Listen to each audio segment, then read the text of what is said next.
Terima kasih pemirsa Anda masih menyaksikan Jateng hari ini. 2.700 aset desa di Kendal belum bersertifikat. Untuk menyelesaikan permasalahan tersebut, pemerintah Kabupaten Kendal sedang gencar melakukan pengamanan aset tanah kas desa yang masih bermasalah.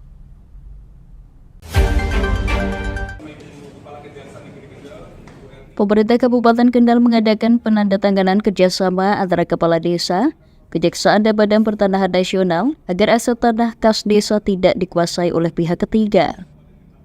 Data yang dipaparkan Kantor Pertahanan Kendal ATR BPN menyebut terdapat 2.700 aset bidang tanah masih dikuasai oleh pihak ketiga. Selain itu, Pemkab Kendal juga masih menemukan kasus tukar-menukar dengan tanah milik perseorangan yang terjadi pada masa lampau. Di sisi lain, terdapat tanah kas desa yang terdampak pelaksanaan proyek strategis nasional, sehingga diperlukan pengamanan aset secara detail, baik berupa fisik maupun administrasinya. Kepala Kantor Pertanahan Kendal ATR BPN Agung Taufik Hidayat menjelaskan terdapat 2.700 bidang tanah yang masih bermasalah.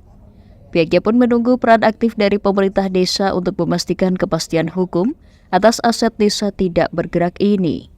Ya, tadi disampaikan dengan KPD dengan diberikan fasilitas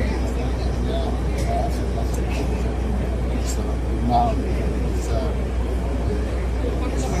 Kendala lapangannya, Kendala lapangannya sebetulnya kalau misalnya ini kan semua peran aktif bisa ya untuk mensertifikatkan ya. Jadi sampaikan tidak hanya sekedar saja, tapi segera bisa mengerjakan permohonan sertifikat.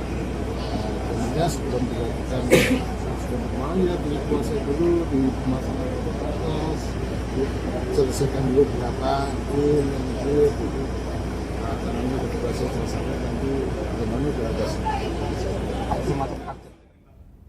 Kepala Kejaksaan Negeri Kendal Erni Veronica Maramba menjelaskan bakal mengawal proses pengelolaan aset desa agar bisa digunakan sebagaimana mestinya.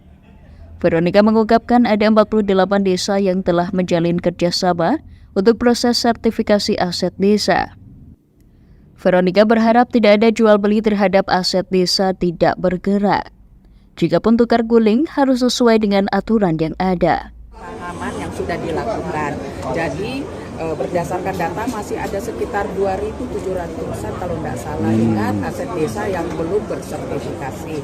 Dan ini perjanjian kerjasama intinya selain sertifikat juga pengintegrasian data dan bagaimana mengelola pemanfaatan aset desa. Jadi biar supaya aset desa yang ada setelah alas hak yang sah sudah mereka dapatkan bisa ditingkatkan potensi atau manfaat dari aset desa itu dan menjadi PADES dari desa masing-masing. Jadi ini inti kegiatan dari penandatanganan perjanjian kerjasama tadi.